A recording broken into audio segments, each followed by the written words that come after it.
Imagine opening a novel and the author literally spoils the ending before even the chapter first starts. Sound illegal, right? That's actually called a prologue. And the emotional scene after the last or the ending part of the novel is known as epilogue. Hey everyone, I am Seema Shukla in your favorite channel Unheard Chant. Welcome you back. Today we are going to understand the most important topic, prologue and epilogue, which we always confront in our literary journey and always misunderstood because we don't know the exact meaning of that words. By the end of this video, you can understand what is prologue and what is epilogue, why writers use these techniques in their novels or in their literary works. And I hope if you understand it, you will like, comment and subscribe my channel also. So, first of all, we should know what is prologue. A prologue comes before the main story.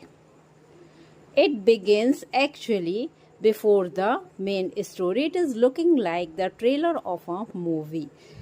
Actually, it gives background information of the story. Second, mysterious events are also disclosed here. In the prologue, we get future hints or important context too. A prologue is designed to pull readers in emotionally before chapter first start.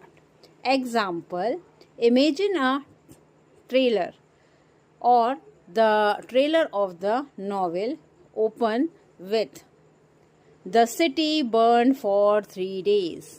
These are the opening lines, and only one person knew who started the fire. Now, what happens here?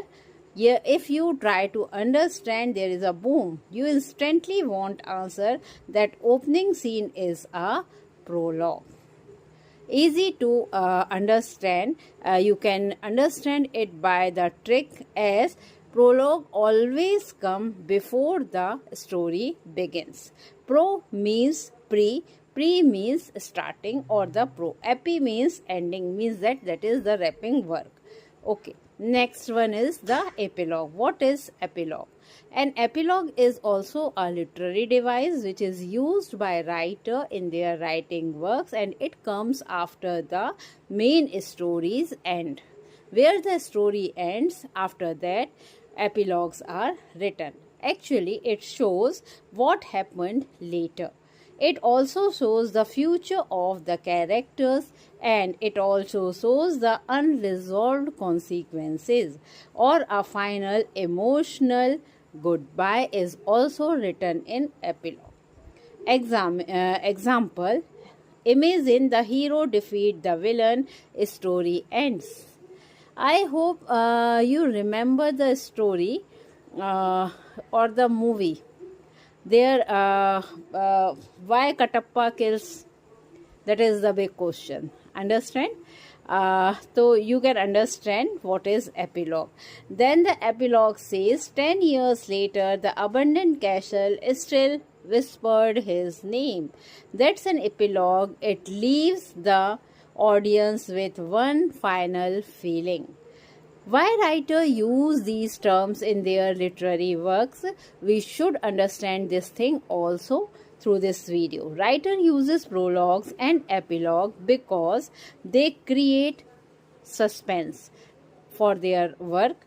They create emotional impacts, they create mysteries, and they are trying to give a good closure.